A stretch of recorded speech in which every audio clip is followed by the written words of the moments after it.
আসসালামু আলাইকুম। সবাইকে শুভেচ্ছা জানিয়ে অনলাইনে জীববিজ্ঞান ব্যবহারিক ক্লাস শুরু করছি। আজ তোমাদের জন্য চতুর্থ অধ্যায় থেকে মানুষের অস্থি পর্যবেক্ষণ আলোচনা করব। তোমরা ক্লাসগুলো ভালোভাবে বুঝে নিবে এবং কোন কোন ছবি ব্যবহারিক খাতায় আঁকতে হবে তা মনোযোগ সহকারে শুনবে। এই অধ্যায়ের ছবিগুলো আঁকা এবং পড়া শেষ হলে আমাদের জীববিজ্ঞান ব্যবহারিক দ্বিতীয় পত্র ক্লাস শেষ হবে। ব্যবহারিক পরীক্ষার সময় মানুষের অস্থি বা অস্থির মডেল শনাক্তকরণের জন্য দেওয়া হবে, যেমন ফিমার, রেডিয়াস আলনা, হিউমেরাস, টিবিয়া ফিবুলা, বক্ষ অস্থিচক্র, শ্রোণী অস্থিচক্র, আদর্শ কশারুকা বা অন্যান্য কশারুকার যে কোনো একটি থাকতে পারে।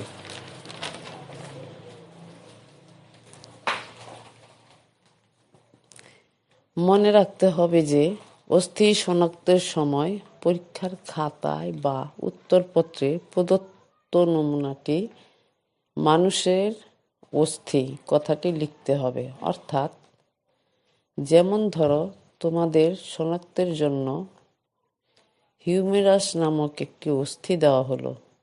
উত্তরপত্রে লেখার সময় লিখবে প্রদত্ত নমুনাটি মানুষের হিউমেরাস নামক অস্থি।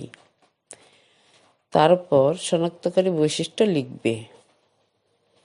এবার দেখো, মানুষের বিভিন্ন অস্থি বা মডেল পর্যবেক্ষণ অধ্যায় থেকে তোমরা ব্যবহারিক খাতায় যে সকল ছবি আঁকবে এবং লিখবে তা ধারাবাহিকভাবে বলছি।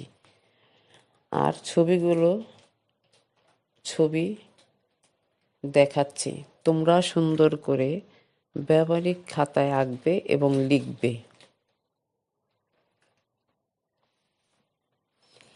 এবার দেখো, প্রথমে আঁকবে মানুষের করটি, তারপর অ্যাটলাস বা প্রথম সার্ভাইকাল কশারুকা, থোরাসিক কশারুকা, লাম্বার কশারুকা, স্যাক্রাল কশারুকা, মানুষের অগ্রপদ ও পশ্চাৎপদের অস্থি, বক্ষ অস্থিচক্র বা পেক্টোরাল গার্ডেল, শ্রোণী অস্থিচক্র বা পেলভিক গার্ডল।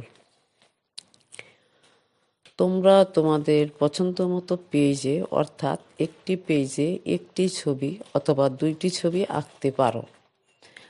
আমি যেভাবে বলছি তোমরা সেইভাবে আঁকতে পারো।